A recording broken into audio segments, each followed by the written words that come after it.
Welcome to Classical Ideas. This is Greg Soden.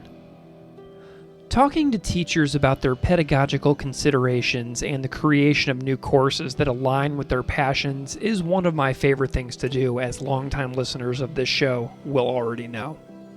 I love getting to hear about the differences and similarities in pedagogical practices and considerations between secondary and post-secondary education, and seeing a fellow teacher's eyes light up when discussing their own successes, challenges, and goals is always reflective and wonderful for me. Recently, a topic caught my eye about teaching about outer space, astronomy, and the links to studying religion. The reason this caught my attention was an American Academy of Religion proposal from Dr. Brent Landau at the University of Texas at Austin. Landau's abstract for The Night Sky as a Religious Studies Classroom, Pedagogical Interventions at the Intersection of Religion and Astronomy, states that in his class, he has noticed interrelated pedagogical considerations that have emerged during the development and the teaching of a course called Religion and Outer Space. Chief among his considerations are ongoing attempts to facilitate students' direct experience with the night sky through a series of assigned visual observation activities, and such interventions not only have the aim of increasing students' astronomical literacy, but also form the basis of a deeper engagement with topics at the intersection of religious studies and astronomy. So this was very fascinating to me, and I found myself wondering, how do religious studies students study astronomy and religion simultaneously? And that's the question we examine in this conversation. Dr. Brent Landau is on faculty at the University of Texas at Austin's Department of Religious Studies, and he is also the author of Revelation of the Magi, The Lost Tale of the Wise Men's Journey to Bethlehem from Harper One. You can follow Dr. Brent Landau on Twitter at Brent Landau, that's Landau, and I really hope you enjoy our conversation. Thank you so much for listening.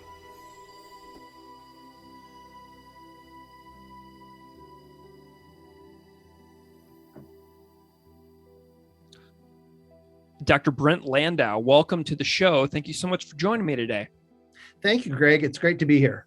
I'm delighted to have you. And I'm wondering if you could just spend a moment and introduce yourself to the audience a little bit so they kind of know who you are and what you do.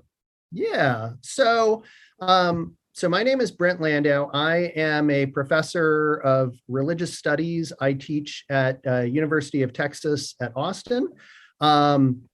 I am an associate professor of instruction, which means sort of I do the research part of it, but I am, my sort of primary role in the department is as a teacher of undergrads.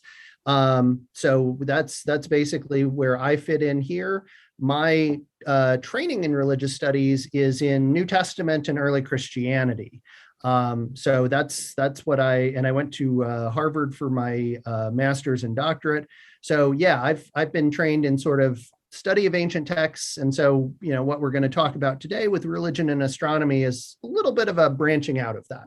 Excellent. Well, I love that. I wonder if we can linger on your path through academia and your academic areas of interest. What are some kind of major life turning points that led you to go, travel through those degrees that you mentioned? What were some major stepping stones along the way? Yeah. So, and to a certain degree, some of the same things that got me interested in studying the Bible also, intriguingly enough, kind of got me in, set on the path to astronomy as well. So basically, the thing that, probably I regard as the, sort of the most formative influence was something that happened when I was, I don't know how old I would have been, maybe seven or eight. So I grew up in Flagstaff in northern Arizona. And Flagstaff, if you've never been there before, that is actually where the Lowell Observatory is. So Lowell Observatory was basically created by Percival Lowell. He was part of the Lowell family of Massachusetts. Like, there were a couple Lowells who were presidents of Harvard University. So this family just had scads of money. And he decided to use his inheritance to basically build this amazing observatory up in the mountains of northern Arizona. And, he's one of the guys who first starts, speculating about there being life on Mars and canals on Mars and stuff like that. And then in 1930, there was an astronomer, guy named Clyde Tombaugh, who was at Lowell Observatory, and he's actually the guy who discovered the former planet Pluto. So Lowell Observatory is a big deal. And as a kid, I had the benefit of like going to Lowell Observatory. When was it? 1986, I guess, when Halley's Comet came around, and got to see Halley's Comet there. But the one formative influence was, I remember one Christmas season at the church that I went to, which was a United Methodist church. We had an astronomer from Lowell Observatory come and talk about the Star of Bethlehem, and what some possible explanations might have been if the Star of Bethlehem was a real thing. Was it a comet? Was it a supernova? Was it perhaps some sort of conjunction of multiple planets or something like that? Basically, he just went through that list. And, again, I was like, this was an adult education presentation. And for whatever reason, my dad dragged me to it. And I'm really glad that he did, because I got a lot out of it. I think at that early age, I was just really fascinated with the idea that there might be some sort of history, or a way to sort of examine the history behind a particular narrative in the Bible. So that sort of got me going on it. I watched a lot of Indiana Jones too as a kid. So that probably had a formative influence. And as I got older, I became really interested, mainly in my teenage years, in the question of like, what else were early Christians reading? What other, stories about Jesus's life did they have other than what we've got in our New Testament? And so that sort of set me down the path of working with a collection of literature that scholars usually refer to as Christian Apocrypha, basically Gospels and other writings about Jesus that didn't make it into the Bible. And to sort of bring things full circle, what ended up happening when I was a doctoral student was I stumbled across some references to a apocryphal story about the wise men that was presented as if the wise men themselves were telling the story about the coming of Jesus. And this is a text known as the Revelation of the Magi. It had never been translated into English before. And so for my dissertation, I went ahead and translated it into English from Syriac, which is an ancient Christian language, got some affinities with Arabic. It's essentially a local dialect of Aramaic, which was the language that Jesus and his disciples spoke. But this was a really fascinating text. I translated it for my dissertation, and actually got lucky enough that HarperCollins, the major trade press, became interested in publishing my translation of it. So that came out in 2010. And that was sort of, I don't want to call it that. I don't want to say that was my only 15 minutes of fame, but that was certainly my first 15 minutes of fame, because I got to go on like Fox News and ABC's Nightline and the Diane Rehm show. Amazing. To, promote this book.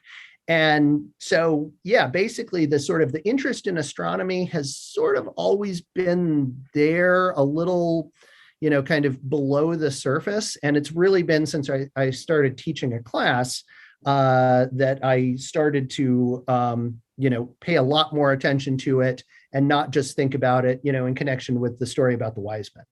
Amazing. Okay. So that's how I found you. I found your work because of your interest in astronomy, but I follow so many people on Twitter who are, in the religious studies orbit. And I found a tweet that you wrote where you were talking about getting rejected, a conference proposal rejected about astronomy and religion. And I thought that tweet was hilarious. And I immediately was like, hey, come on, let's make a podcast about it instead. Who needs the conference? We'll make the podcast. Yeah. And then you sent me The Night as a Religious Studies Classroom, Pedagogical Interventions at the Intersections of Religion and Astronomy. A lovely proposal that, had I have any power in the world, I would have accepted that. But before we talk about any ideas related to the paper, Mhm. I am interested more about this creation of the course leading to the paper, because as a high school teacher who teaches about religions with high school students, I'm always curious about people's course development, because my courses tend to be very, very broad. And then you all have the the luxury and a lot of times of being able to teach like really focused, tight topic wise classes. And it's just so fascinating to me how religion and outer space came to be for you. So I'm just curious about the story behind the creation of this class, and then tell me a little about how it's structured. Yeah. So the idea for the class came around because at UT we have what's called the School of Undergraduate Studies, which does uh, courses for first year students, and they're called signature courses. And basically, I think the general idea behind these signature courses is that they are things that are a little bit off the beaten path. It's not like, biology 101 or, history to 1492 or something like that. It's not those sort of typical boilerplate topics. It's stuff that's a little more off the beaten path, a little bit more unusual, more interdisciplinary. Mm-hmm. And so I think that was something that, sort of struck me as, potentially a good fit for this. I'm almost a little embarrassed to say that even though, I came up with the class and clearly I had only been thinking about it maybe for a couple of years before I actually, sort of pitched it as an idea. I don't really know. I don't really remember exactly where I got the idea for. I mean, it probably came from a couple different places. Part of it was, just sort of a branching out of the work I had done on, kind of early Christian apocryphal retellings of the wise men story. But another one of my side interests, and so this was probably contributing to some degree as well. I teach a capstone seminar for religious studies majors called Religion, the Supernatural, and the Paranormal, which has the subtitle of things that, responsible scholars wouldn't touch with a 10-foot pole. But I'm happy to do it. Nice. And so, that's, and again, that all of it goes back, as Freud said, all of it goes back to your childhood. And that's really the case with me, because I remember growing up reading books about monsters, Loch Ness Monster, Bigfoot, UFOs, things like that. And I was always just a little interested in the paranormal stuff. And then, met some scholars who actually were doing interesting work, talking about, the religious studies payoff of studying this stuff. And so, but one of the big, topics in that course was UFOs, trying to make sense of the UFO phenomenon. And, in what respects is the UFO phenomenon sort of continuous with discussions about life elsewhere in the universe? And to what extent is it sort of its own thing that we shouldn't be too quick to say, oh, this is evidence of extraterrestrial visitation or stuff like that. So that was a topic that I was really, really interested in. So I think probably, and, I'm a big Star Wars geek, and one of my favorite movies of all time is the movie Contact with Jodie Foster, which is basically, I would argue is probably one of the most realistic depictions of what it might look like if we actually make extraterrestrial contact someday. So I had a bunch of, sort of threads that all connected up with astronomy. And I think it's also probably worth pointing out in connection with this, that I was a religious studies major from the day I started as an undergrad, which is pretty unusual. A lot of people, sort of stumble into this major and, like take a class and then they realize, oh, this stuff is really cool. I came into undergrad at the University of Iowa knowing I wanted to do religious studies. It was my major that I declared before I even started there. And the only time that I ever seriously thought about changing it was when I took a introductory astronomy course. Like that was the one thing that made me be like, ooh, maybe I should try something else. Then I went to the course catalog, realized, how many calculus classes that I would have had to take. I flunked. I didn't flunk calculus, but I basically, more or less flunked it, and they were nice enough to let me retake it again for a second semester in high school. But yeah, so the astronomy stuff was sort of always lurking there in the background, and there was an interest in it, whether it was from kind of growing up near a little observatory or movies I enjoyed or the Wise Men story. Yeah, it was all just sort of kind of percolating there. Nice. I'm curious, like as a teacher myself, I'm always wondering what other people do to assess the learning that students in these courses do.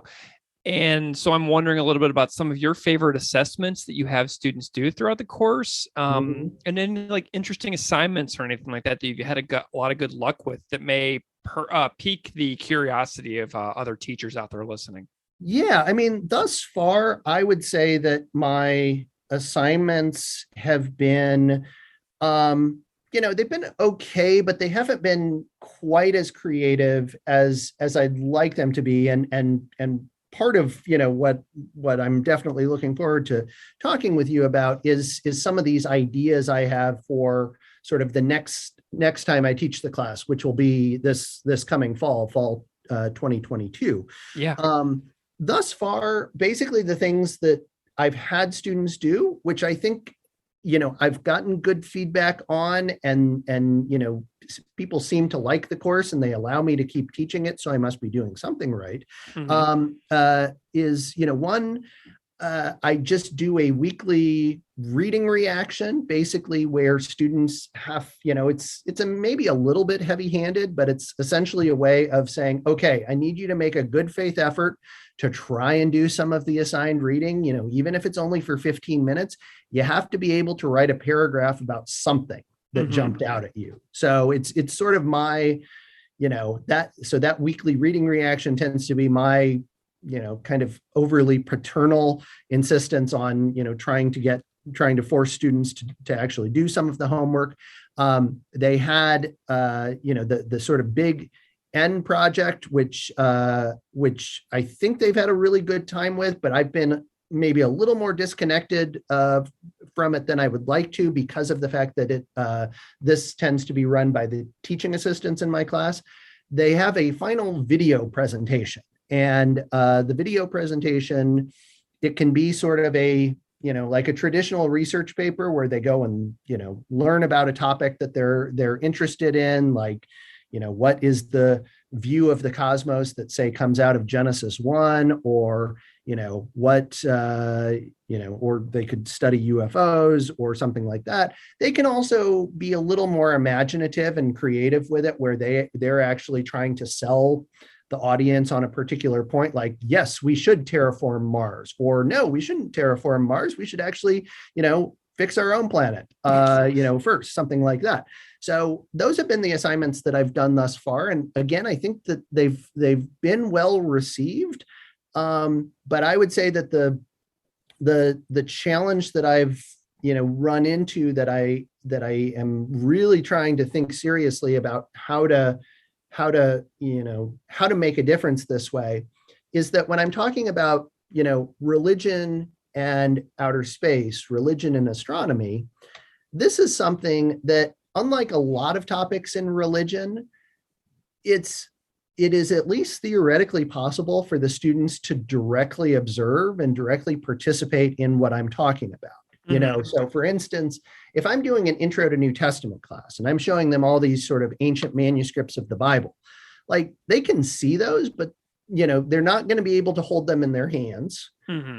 Even if they could hold like a facsimile of, an ancient manuscript in their hands, they're not going to know Greek or whatever or Hebrew or whatever language something is written in. They're not going to be able to decipher it on their own. But in the case of astronomy, in the case of outer space, the night sky, this is theoretically something that is accessible to any of my students. And thus far, what I've been doing is just trying to encourage them to do it, give them some pointers about, what sorts of tools or techniques. I've, shared with them some of, my experiences going on, stargazing trips or, what I've learned. But that's all been sort of ad hoc, and it's just been me sort of strongly encouraging them to do this. But what I really want to do for the next time the class is offered is actually have a major component of the class that where students are essentially required to go out and look at the stars and look at the night sky and become more familiar with it in whatever, in whatever way they are, able to do so. It might be, just a little patch of sky, pretty heavily light polluted, above their apartment or something like that. They might be able to get something, a little darker, a little bit more remote. But whichever, context they find themselves in, or if they find themselves in a couple different environments, I think they'll learn a lot and they'll appreciate a lot more about the class if they've actually got a little bit of a stake and a little bit of sort of their own interest and their own experience with this topic, which, again, with a lot of religious studies topics, you can't really give your students direct firsthand experience with the stuff. Sure. Yeah. Well, and I'm also curious about, like, I was reading through the proposal and some of the course materials that you sent over, and some of the topics that you explore in the course are super fascinating to me. And I was curious if you could just tell me a little bit more about them. So I've got like a list of topics here that I'm just kind of curious about. Yeah. And the first thing I want to know about is if you could tell me a little bit about depictions of celestial bodies in text and rituals. Tell me something about that. Yeah. I mean, so, one of the big obvious, texts where you see this, and one of the things that's sort of on my to-do list as a sort of specialist in the Bible is to essentially go through the Bible, both Hebrew Bible and New Testament, and essentially create sort of an inventory of passages and stories where where stars, planets, the moon, what have you, is discussed. So, part of what my work in progress is going to be is sort of amassing a body of texts that focus on this stuff. But, for texts that I can, kind of pull out right away, I've already talked about the Star of Bethlehem. Mm-hmm. One of the things that's just interesting about the Star of Bethlehem is that so I'll mention the Star of Bethlehem, and then I'll mention Genesis 1 briefly. So the thing that's interesting about the Star of Bethlehem story is that, astronomers will come along and say, well, we think, maybe the Star of Bethlehem was this, maybe it was this supernova or this comet or a conjunction or something like that. And it's not that it's bad to speculate about what that is or what might have, inspired the Star of Bethlehem. But I think we should be really careful about not saying that the story of the wise men in Matthew's gospel is literally based on a real event that happened, because of the fact that, I mean, first of all, most scholars don't think that any of the stories pertaining to Jesus's birth really are very historical. They seem sort of fanciful, seem like folk tales, things that were told about, kind of different famous people and gods and things like that. So that's a problem. It's also a problem, for trying to find like a naturalistic explanation of the Star of Bethlehem, because Matthew says, after the Magi have seen this star and they go to Jerusalem, then it says the star went before them and stood exactly over the house in Bethlehem where Jesus was with his mother. And the thing is, that's not any natural phenomenon. Mm-hmm. That might be a UFO, that might be, whatever. a light ball, a light orb, something like that. But that is not actually going to be a star or anything, comet, supernova, anything up in the nighttime sky. Because if you were to go and say, okay, is this star over my house? Well, you look up at it and it looks like it's over your house, but go a couple blocks over and you'll see it. It's still kind of pointing right over there. So the point of that is simply to say that this is a really famous text about a star in the Bible, but it doesn't seem to be narrating something that's a natural phenomenon. Maybe it's got some sort of basis in real life, but it's hard to say. So that's the Star of Bethlehem. Then briefly on Genesis 1, because basically when I go through sort of astronomy and the Bible with my religion and outer space class, I essentially do the Matthew Magi story, and then I do Genesis 1. So Genesis 1 is the very, very famous creation story, 7 days. God said, let there be light, and there was light, and and it was good, and it was evening, and it was morning, the first day. So that's the creation story that we're talking about.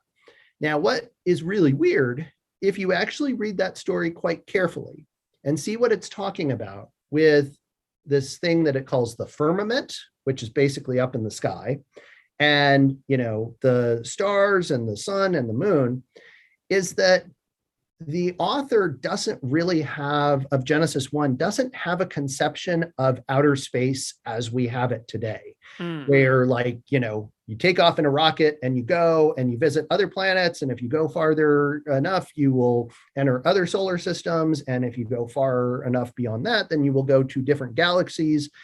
None of that is going on in Genesis 1. Basically, what the author of Genesis 1 thinks is happening is that there is a big dome that sort of covers the sky that we see, and that, like lighting fixtures, it's got a bunch of stars kind of ensconced into this thing. Mm-hmm. And it's and in addition to that, it's actually transparent. And according to Genesis 1, there's a bunch of water up in the sky someplace. And the water is hidden behind this firmament. So basically the model is it's almost as if we're living in a dome. Think about living in a dome stadium. The stars and the sun and the moon are the roof of the stadium. And if we were to open up the doors or open up, the windows up at the top there, water would come through. And of course that makes sense because that's where water comes from. When it rains, that's what happens. But this sort of ancient Israelite conception of the cosmos, I mean, I think it's fairly standard for ancient Near Eastern cultures, but it's the kind of thing that if they were correct about this, you could not get in a spaceship and blast off and go visit different planets. Your spaceship would hit the firmament. It would hit the, sort of the domed ceiling. So it's a very different understanding, of outer space. It really doesn't have a concept of outer space. It's all sort of very, Earth centered. Yeah. Well, and something else I'm wondering about is whenever I am, listening to other podcasts and things like that, or reading magazines or news stories, whatever, astrology comes up in many ways in many ordinary people's day-to-day lives. And it's a topic I've never really tackled on this show before. And I'm wondering, and then I saw the term astrology as a tool for divination in your course materials. And I'm wondering about how you handle astrology within the course as well. That just piqued my interest a lot. Yeah. What I would say is I tend to struggle with this a little bit because, I mean, on the one hand, as a basic principle, the idea that there is that sort of objects up in the sky can have an influence on living creatures on this planet. At a certain level, that's not really controversial because you've got you've got the sun, so photosynthesis. You've got, the fact that, whether the sun is out or the moon is out, you've got circadian rhythms, things like that. You've got the tides with moons, with the moon. And so, on a certain level, the idea, like, to a certain degree, that basic premise, which I think lies behind astrology, that celestial bodies exert some sort of influence on us, it's an easy move to make. I can see why so many cultures have gone the route of, thinking that astrology is a real thing, because we can see all sorts of ways that, the celestial bodies seem to impact us and to impact things like, certain stars only appear in the sky at, harvest time, or, different times of the year. So all of that, like, that's all well and good. What I find myself struggling with as a teacher is more how to explain the sort of practice of astrology. And what I've done in the past is just showed them. I don't even remember how I found this. I found Tom Brady's astrological chart. And, essentially what it was, just showing you, okay, this is a famous person. We know when this guy was born. We know where he was born. And, just basically showed them what an astrological chart for Tom Brady looks like, what sort of the distinguishing features. And the fact is, it's really complex. And it's one of those things, it's one of the aspects of this field that I don't think I've ever completely got my head, wrapped around it, what all of the various things are. So I feel like I'm better on the sort of the fundamentals of astrology and the basic premise, that somebody could have, that, celestial bodies influence our life here. That's all well and good. When we get into the actual, like, designing of a horoscope or things like that, that's when I get really confused, and the stuff seems, just pretty arcane and esoteric. And the fact is, like, even if we want to call it, I mean, I think one of the points that I try and make to my students is that, sort of dismissing it knee jerk as, oh, this is pseudoscience. This is not real science. I think that shortchanges astrology, because, these are just incredibly complex systems of thought and rituals. And, even if at the end of the day, they don't, mean anything scientifically, they've got a complexity all of their own. Mm-hmm, mm-hmm. How do your students take to the discussions about aliens and UFOs? I'm wondering how that all goes. Yeah. So, couple different things. I mean, one of the things that we definitely have to, spend some time talking about is that, the UFO phenomenon, that the very word UFO shouldn't automatically be considered synonymous with alien spacecraft. But for a lot of people, that's what it is. And so I think one of the first steps with the study of the UFO phenomenon is to say, all right, maybe we're talking about extraterrestrial spacecraft, but it's not always that neat and clean. And several of the scholars who have, sort of done the most interesting work on the UFO phenomenon have really raised, some serious questions about, whether the best explanation of UFOs is what's called the extraterrestrial hypothesis, that these are aliens from another planet. Because, thus far, we don't seem to know physically any way of traveling faster than the speed of light. And what that means is that, if the speed of light is really a scientific constraint and we can't go faster than that, that means that, even if you get a civilization that becomes so advanced that their spaceships are at like 90% of the speed of light or something like that, let's say they're coming from the star that's nearest to our planet, other than the sun, which is Alpha Centauri. Alpha Centauri is four light years away. Mhm. So even then, and I think the latest research seems to suggest that even Alpha Centauri has planets. If there were aliens on that planet, and if they wanted to send a spaceship to us, if they're still bound by the speed of light, it's still a 4-year endeavor. And that's for the closest thing. Yeah. So there's that problem. There's the problem of, how frequent these visitations are. If all of these UFO reports, if like half of them are true, then then aliens are just visiting us all the time, and that just doesn't seem to gel with these huge intergalactic distances that we've got.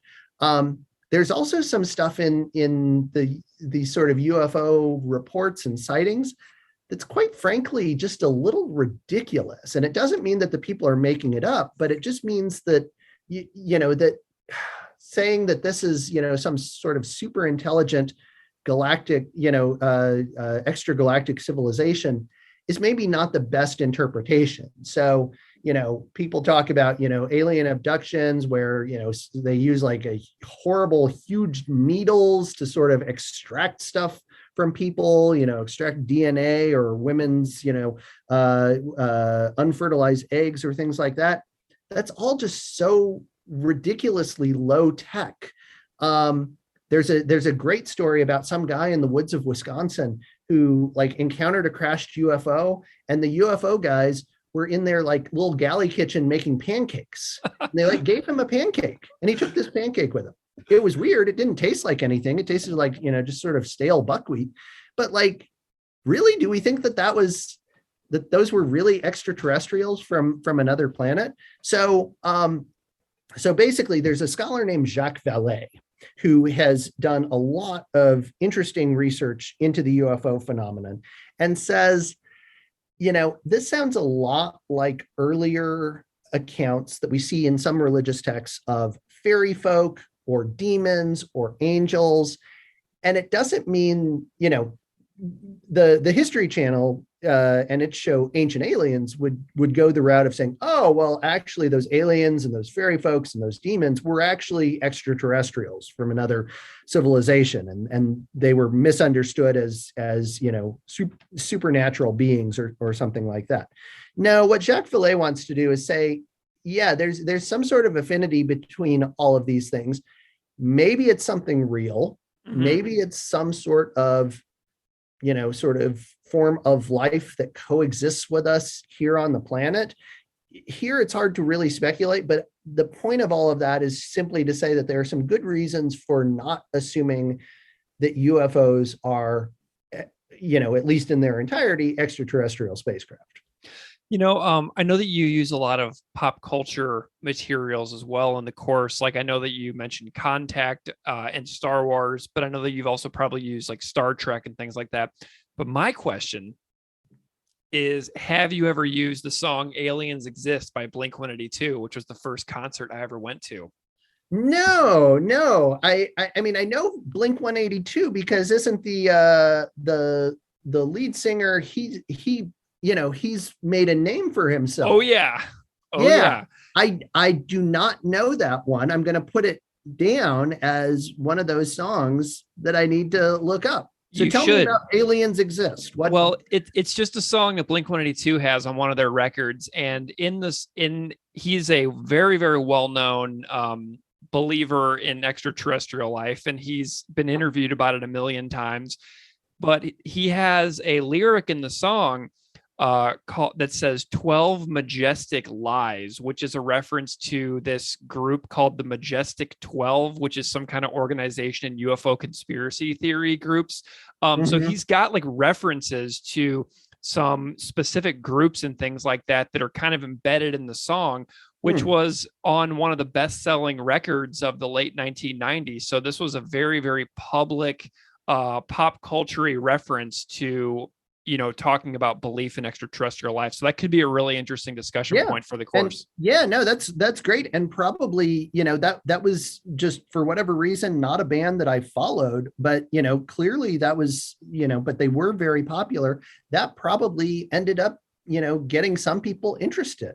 in Oh, this. for sure. Yeah. I was just curious because I know that, Yeah. like, throwing out random pop culture references, like, oh, that's kind of fascinating. So yeah, check out Aliens Exist. I think that Yes. you'll get a kick out of it.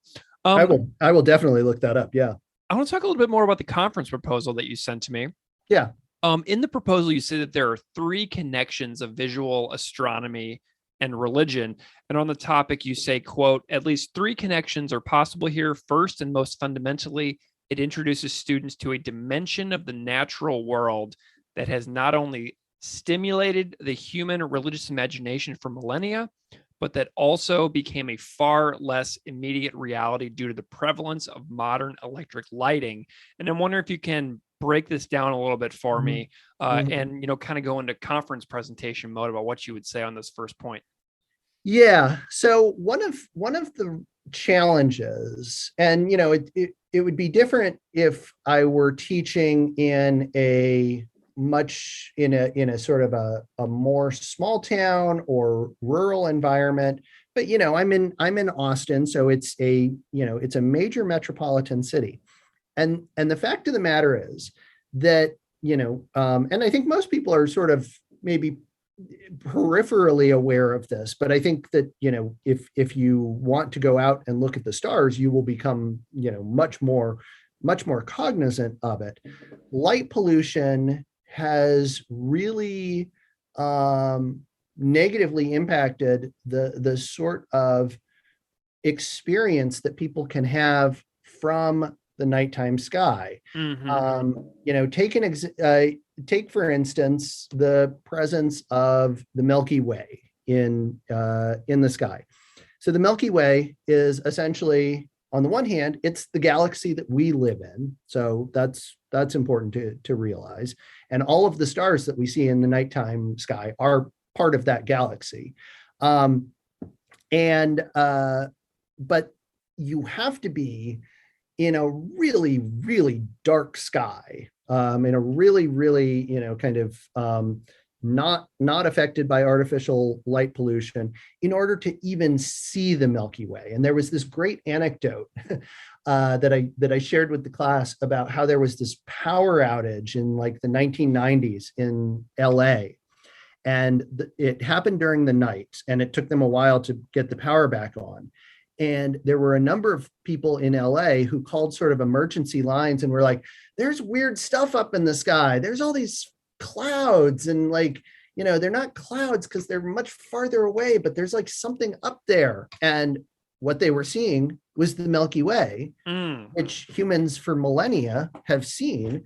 But, in the last 100 years, it's actually become a lot harder to see. Now, I could talk a lot more about the light pollution thing, but I think a couple things to realize here is that it's a reality when you're looking at the nighttime sky, particularly in a big city. So it is one of the things that I would encourage my students to do is to find different places to see the nighttime sky, because there is this whole scale. It's called the Bortle scale, that is essentially, designed to measure light pollution. And, let's say like, a Bortle 7 or Bortle 8, that's really light polluted sky. And if you can get closer to a Bortle 1 or Bortle 0, like that's sort of the gold standard. So, it's important to be aware that light pollution does really impact this. It's not just sort of an aesthetic thing, because if the only drawback of light pollution was, oh, well, it doesn't allow amateur astronomers to see as much. No, there are much bigger problems with that. Turtles, for instance, sea turtles, that, if there's too much light pollution, that can affect, when sea turtles lay eggs, and where the, sea turtles try and go, they can easily go the wrong way, up the beach instead of toward the ocean. So light pollution is really a thing. And, I think this just to sort of be aware of it, and to see how it makes a difference. And, I don't have an easy solution for how to just, drastically reduce light pollution, because, for a lot of people, having, these lights at night is something that helps them to feel safe.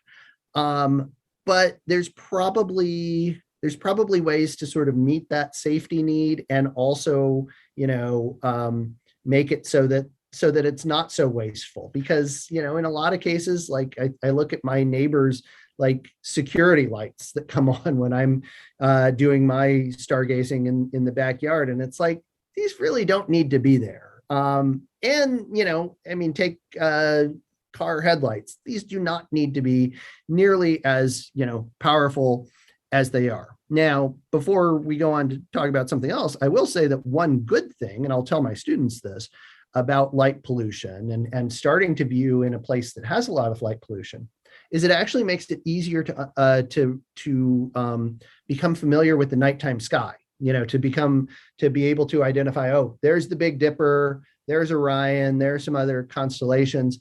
Because if you were to go, it's like drinking out of the fire hose. If you were to go into a really dark sky, and I've been there before, where you see everything and it's like, oh wow, I have no idea like what I'm looking at, because it looks so different. And I think if you can, in some ways, to a certain degree, learn the ropes in a light polluted area where you see some of the really brightest stars, that's kind of a good template to have when you go out to a dark site, which is, for instance, what I'm doing this upcoming weekend is spending a couple nights out in the hill country west of Austin. And fingers crossed, if the weather cooperates, hopefully I'll have a pretty dark sky out there. Nice. I remember the first time that I ever really remember having that experience. I was living on the northwestern point of Oahu in Hawaii. Oh, yeah. And seeing the sky there at night was unlike anything I'd ever experienced. But then the next winter, I got to go to northern Saskatchewan to go fishing. Wow. So I did some wintertime fishing in northern Saskatchewan, and it was the first time I ever saw the northern lights. And the sky was so filled with stars that it was completely mind-blowing. I had never seen anything like that in the world. So those are my two dark sight experiences. And I remember it like it was yesterday. And it was like, we're talking about like 2007 here. And it's just so impactful the first time you really see it. And it's like, I can feel my own lack of wonder listening to you talk. Like I feel my lack of wonder at my curiosity to look up in the sky, because I know if I go out there, I live in Buffalo and there's lights everywhere and it's always cloudy. I'm not going to see anything. So it's like, I've lost that sensation within myself. And I can see you like noticing that within your own students and trying to instill this sense of wonder back into them. And it's really cool. Yeah. Well, and one of the things that I would do is say that, like, even if they're stuck, in a really light polluted area, even if they don't have the luxury to go out and look at a really dark sky, there's a lot they can observe under a fairly light polluted sky, with not, a super fancy telescope or anything like that. A telescope is great, but what I'm actually going to make my students purchase is just binoculars. And what you can see from a decent $30 to $50 pair of binoculars, you can see that many of the stars that we see in the nighttime sky are in fact double stars. That it's two stars. It's like Tatooine in Star Wars. It's a binary star system. You can see a lot of that stuff. You can see planets. You can see you can see open clusters. So even if you don't have the sort of the benefit of a really, really dark sky, there's a ton you can see. And what I want to do is sort of inculcate that level of wonder, even if you're sort of in a not great setup. And for you, Buffalo, that's tough. Yeah. Both between the weather, and the light pollution, you're sort of doubly disadvantaged. Yeah. But, even, and that's where, astronomy apps that like Good to Stargaze and things like that just give you some sort of hint of, okay, here's a good night that's coming up or something like that. Yeah, I want to talk about really briefly one more point from the proposal where you write about cultivating a set of visual and cognitive skills that bear more than a superficial resemblance to some contemplative techniques employed by a variety of religious practitioners. So I'm wondering if you can bring this point home for me from the proposal itself. Yeah. So this is interesting, and this is some stuff that I'm still sort of playing around with, and I think there might be some interesting stuff to be said there. It's not in I'm not entirely clear where I'm going to go with it, but I mean, here's what I can tell you. So one of just to give you an example of sort of how difficult and sort of how much sort of training and kind of experience you need just looking up at the nighttime sky, and it's not as simple as just going out and staring up there. Yeah. So there's a couple different things. One, you have to wait. You have once you go outside, once you go from your artificial lighting to outside, you need to allow your eyes 15 to 20 minutes, sometimes half an hour, to adjust. And basically what all that is the pupils opening more and more widely to take in as much light as they can, and so that you can actually see stuff. And one of the things that challenges you to do is you're not going to be able to whip out your smartphone every minute and check something, because that is going to that's going to put you back to square one in terms of light pollution. So part of what you have to do is you have to be okay sitting in the dark, and letting your eyes get accustomed to that. So that's part of it. The other thing is, and this is so this is a strategy that I've heard a number of amateur astronomers talk about, and I find it really fascinating as a sort of in terms of its religious implications. So the idea with a number of things that you can see in the nighttime sky, and particularly here we're thinking about like galaxies. People have usually seen like pictures from the Hubble Space Telescope of galaxies or nebula, and they're gorgeous, these amazing spirals and beautiful colors and things like that. The fact is that all of those have undergone a lot of post-processing, through Photoshop and things like that. And it's not that those colors aren't real or that that's not a representation of what's out there, but it's not something like it's real insofar as you can see it in that picture, but it's not something you can actually see with your own eyes when you go out there, because of the sort of the dark sky and just the way that your eyes adjust to it. And so if you want to see those objects like galaxies, you actually have to use something called averted vision. And so averted vision, the idea there is that you are not looking directly at something, but you're sort of looking a little bit away from it. So, if you had a galaxy like right in the center of your telescope, what you would do was you would move your eyes and sort of look downward or to the side or something like that. And basically the evolution of our eyes is that some of the, kind of parts that are most sensitive to, to really faint light like that are actually not the parts that are in front, but the parts that are on the side. It's part of the reason. And one of the techniques that you can actually use when you're trying to find stuff is just moving, the telescope or moving the binoculars around, just sort of skewing it, because that is when you are likely, sort of as you're moving around that way, that is when you're likely to sort of pick up something out of the corner of your eye, literally, again, out of the corner of your eye that you might not have necessarily been able to see. So, in the same way that, people, different religions talk about seeing with the eyes of faith or concepts like this, the idea, I love the sort of implications of the idea that there are these absolutely beautiful, gorgeous things up in the nighttime sky that you can see in a picture and that look absolutely amazing. But in order to see them with your own eyes, it's going to be much more limited and much more challenging. And it doesn't mean it's not rewarding. I mean, when you get to see one of these things, like the Andromeda galaxy, which is Yeah. the closest galaxy to us, once you actually find that, that thing is huge. Yeah. It is like like 4 moons across. Even though, yes, it is really faint, and you struggle to see it, particularly under light polluted skies. But I love the idea that this is sort of something that you cultivate. It's not just that you go out and look at stuff. You have to learn how to look.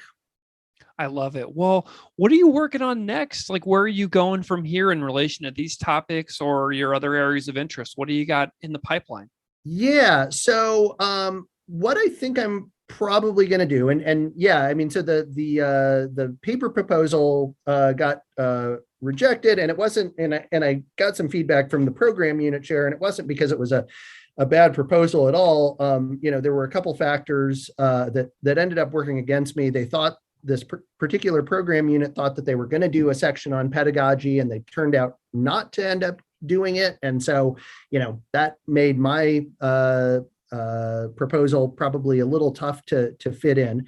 So I would love to, talk to present on this idea at some point, but I'm not super, like I can kind of go on with my work on this, and writing this out was just sort of a good exercise for me to have as a sort of a sense of, okay, what exactly do I want to do? So one of the things that I'm basically planning on doing, over the summer, one of my big to-do tasks is essentially creating the sort of the scaffolding for my class to have these sort of observational assignments. So it's not as if, as I was saying before, you can't just, tell somebody to go out and look at the nighttime sky. You have to be aware of how light pollution affects it, how much time your eyes need to adjust. And I basically need to, think about how to orient students who maybe have never really looked at the nighttime sky, apart from, a cursory glance upwards every once in a while. I need to think about, how am I going to teach students to, sort of cultivate this sort of observing, and what to look for, and sort of what targets to find. And I've got some ideas for that. I mean, there are some things up in the night sky. When I'm teaching this in the fall, most of the planets will be in the nighttime sky. Oh, nice. So that's great. If somebody can, see Jupiter, or see even the rings of Saturn without, too much difficulty in a small pair of binoculars, that's pretty cool. And there's, plenty of other stuff. There's the Pleiades, which is this really famous open star cluster. There's the Orion Nebula, which is a star forming region right below the belt of Orion that's really easy to find. So part of it is going to be trying to come up with, and part of it is about what's in season, because what you can see in the fall nighttime sky is not what you can see in the nighttime sky right now. So basically, sort of the next two projects that I would say I'm sort of working on in terms of the religion and astronomy is first trying to figure out how I'm going to incorporate these assignments into my course. And it's also about doing what I was saying earlier, kind of compiling from the Hebrew Bible and the New Testament a list of, okay, what are the passages that are out there that actually talk about this stuff? Awesome. Well, one of my favorite things about your work and what you do is how you've had this lifetime interest in astronomy. And then you got into the New Testament and biblical studies later on, but then how you seem to have circled back and combined the two passions into something that you're still honing and refining. Like, it's just a really, really cool, like, amalgamation of all these different things that you're doing, which that's just so cool to see when people can bring in their personal interests into what they do for a living. I just love stuff like that. Thank you. Where can people find you if they want to follow you, continue the conversation, and know more about your work? Yeah, so I'm trying to have a bit more of a presence on Twitter, but my Twitter handle is at Brent Landau, BrentLandau. If you want to find an email address, basically you can just Google Brent Landau, UT Austin, and you'll find me pretty easily that way. So those, and I would certainly welcome any suggestions that people have, or just if you want to say hi or introduce yourself. Even though I've talked for quite a bit of our time today about, how I'm thinking about the intersections between religion and astronomy, I still very much feel like this is a new area that I'm getting into. Like, it's not stuff that I've been studying. I mean, in some ways it is things I've been thinking about my whole life, but in terms of my active, sort of engagement in it, that's pretty new compared with, some of these apocryphal texts that I've been studying for 20 years. Yeah. Well, maybe we can do another part 2 and we can talk about some of those apocryphal texts and get a little more into the scholarship too, because I am definitely open to having you back on and chatting more about some other areas of interest. So, Dr. Brent Landau, it's been a pleasure. Thank you so much for joining me today. I've had a wonderful time and learned a whole lot. Thank you, Greg. This has been fantastic.